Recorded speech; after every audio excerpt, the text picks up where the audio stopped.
আপনারা কি মনে করবেন আমি জানি না। আমার নিজের বোন, নিজের মা, নিজের ভাবি মনে করে বলছি, আপনজন মনে করি। আমি চাই আপনারা সবাই জান্নাতি হন। শুধু নামাজ পড়ে রোজা রেখে কালো বোরকা পরে জীবনও জান্নাত যেতে পারবেন না। এই 4টা কাজ থাকাই লাগবে। 1 নম্বরে ইদা সাররাতহ ইদা নাজারা ইলাইহা সাররাতহ, স্বামী যখন বাইরে থেকে বাড়িতে আসবে তাকে খুশি করা লাগবে। কথাবার্তা দিয়ে হোক, অভ্যর্থনা দিয়ে হোক, আচার ব্যবহার দিয়ে হোক, যেভাবেই হোক তাকে খুশি রাখা লাগবে যখন অন্তত বাইরে থেকে আসবে এই সময়টা। কারণ এই সময়টা পুরুষের জন্য একটা মারাত্মক সময়। এমনিতেই চাপ নিয়ে আসে বাইরে থেকে, আর এসে যদি আপনি শুরু করেন সেই কি বলে কটকটির মতো, তাহলে ও তো হাতের কাছে যা থাকবে সেটা দিয়ে আপনার ফিটাবে। এই জন্য হাদিসের প্রথম অংশ, যখন বাইরে থেকে আসবে কিভাবে আপনি তাকে খুশি করবেন আমি জানি না, আপনাকে আল্লাহ সেই ব্যবস্থা দিয়েছে, চেষ্টা করবেন 100 ভাগ। 2 নম্বরে ইদা গাবা আনহা হাফিজাতু, ও যখন বাইরে যাবে তখন আপনার নিজেকে, আপনার স্বামীর সম্পদকে, স্বামীর সন্তানকে আপনি হেফাজতে রাখবেন। এটা আজ 100 জনের প্রায় অন্তত 95টা মেয়েদের ভেতরে পাওয়া যায় না। স্বামী বাইরে গেলে মনে হয় যে উনি দিন পেয়েছে। কোথায় কোথায় কার সাথে লাইন করে আল্লাহ জানে আর সে জানে। এটা বন্ধ করা লাগবে। 3 নম্বরে ওয়াতুইনু আলা দীনি যাওজাতিহা, এটা আসল বিষয়। আপনার স্বামী যদি দ্বীনের কাজ করে, ইসলামের কাজ করে, মানবতার সেবা করে, তাহলে তাকে ছাড় দেবেন, সময় দেবেন, তাকে অন্তত তাকে উৎসাহ দেবেন। ঠিক আছে, তুমি যা করছো আমি সময় দিলাম, আমার কষ্ট হলেও। আপনি কিয়ামতে জান্নাতের 8টা দরজায় এই কাজের কারণে খোলা পাবেন। সুবহানাল্লাহি ওয়া বিহামদিহি। খাদিজাতুল কুবরার কথা বলছিলাম যে তাকে আল্লাহ জান্নাত বানিয়ে, ঘর বানিয়ে নিজে পাঠিয়ে দিয়েছেন সুসংবাদ দিয়ে, যে এইটা তার জন্য আলাদা একটা ঘর। অথচ তিনি জীবনে নামাজ পড়েননি 1 ওয়াক্ত, রোজা রাখেননি জীবনে একটাও, হজও করেনি একবারও, যাকাতও দেয়নি জীবনে। অথচ এই বিধানগুলো সব খাদিজার ইন্তেকালের পরে নাজিল হওয়া। একটা জীবনে নামাজ পড়লেন না, রোজা রাখলেন না, হজ করলেন না, যাকাত দিলেন না, অথচ জান্নাতে আল্লাহ ঘর বানিয়ে পাঠিয়েছে। কেন? একটাই কারণ, তিনি তার স্বামীকে সাহায্য করেছিলেন।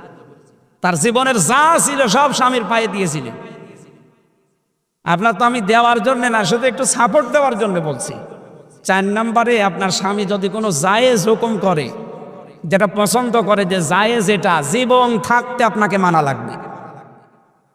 যতক্ষণ বেঁচে আছেন মাস্ট বি, এটা মানাই লাগবে। আমি নিজের স্বামী, এখানে যত স্বামী বসে আছি সবার পক্ষ থেকে আমি অন্তত দায়িত্ব নিয়ে বলতে পারি, প্রত্যেকটা স্বামী আমরা চাই এবং পছন্দ করি বিয়ের পরে যেন আমাদের মা বাবা আমাদের সাথে থাকে। এই স্বামীরা বলেন তো চান কিনা? সবাই বলেন। বিয়ে না করে হাত তোলার দরকার নেই। আমি জানি সব স্বামীর মনের কথা এইটাই, কারণ আমি তো নিজের স্বামী, আমি জানি। কিন্তু 100 ভাগের 95টা মেয়েরা এইটা চাই না। কেন বলেন তো? কি হয়েছে আপনাদের? কে কান পড়া দেয়? থাকবেন আপনি দুনিয়ায় কিয়ামত পর্যন্ত?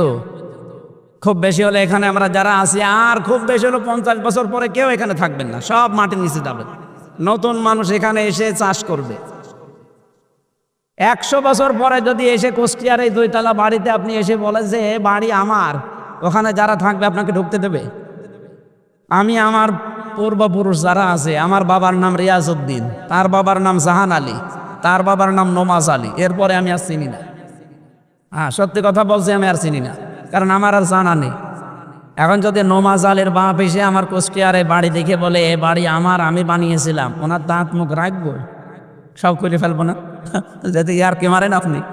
কিসের নমাজ আলী আপনি? নমাজ আলীর বাপ আপনি, নমাজ আলীকে তো আমি চিনি না। এই জন্য কার কান পড়া নিয়ে, কার কার খুশি মতো বা কোন আনন্দ করার জন্য আপনি এগুলো করেন আমি জানি না। আপনি আশা করছি এই কথাটা মেনে নেবেন। স্বামী যদি জায়েজ যেটা উনি পছন্দ করছে, আপনি পছন্দ করবেন না কেন? আমার সাথে যে জল্লাদ ছিল, এখন 30 বছর জেল। শাহজাহান জল্লাদ মরে যাওয়ার পরেও দায়িত্ব পেয়েছে ইলিয়াস, চট্টগ্রামে বাড়ি, কেন্দ্রীয় কারাগারে আছে, এখন ফাঁসি দেয়। তো এই লোকটা আমার কাছে এসে একদিন কাঁদছিল আর বলছিল ফাঁসির ওই কন্ডেম ছিল, জীবনের কাহিনীটা, কেন জেলে আছে। 17 বছর সৌদি আরবে ছিল, দেশে আসার পরে বিয়ে করেছে, বোর সাথে শাশুড়ির মিল নেই।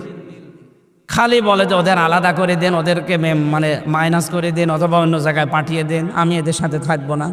এই শুধু কথা বলতে গেলে এইটা বলছে আমার টাকা একটা মাকে আমার বোনকে দিলে ওর মন পাওয়া যায় না, খালি জ্ঞানজাম করে আমার সাথে। একদিন একটু ওই সতর্ক করার জন্য, সংশোধন করার জন্য একটা থাপ্পড় দিয়েছি। এক থাপ্পড়ে ও ছাতা মরে গেছে, মানে একটু জোরে লেগেছিল মনে হয়, মরে গেছে। এখন ওর মা বাবা দিয়েছে মামলা, মার্ডার মামলা। এই যে আমি আজ 30 বছর এখন আমার জেল। বলেন তো আপনাদের এই ছোটোখাটো একটা বিষয়ের জন্য কি হতো? ওর মা বাবা, ওর কি টাকা পয়সা কম ছিল?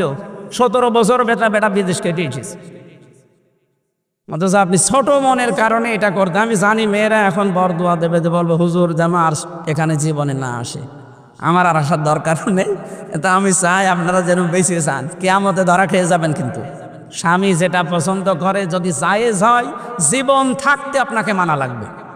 তাহলে এই 4টা কাজে জান্নাতের 8টা দরজা খোলা থাকবে, এক একটা কাজে 2টা করে জান্নাতের দরজা। আল্লাহ আমার এই মাকে, এই বোনকে, এই ভাবিকে, এদেরকে যেন খাদিজাতুল কুবরার মতো বানিয়ে দেন, আমিন।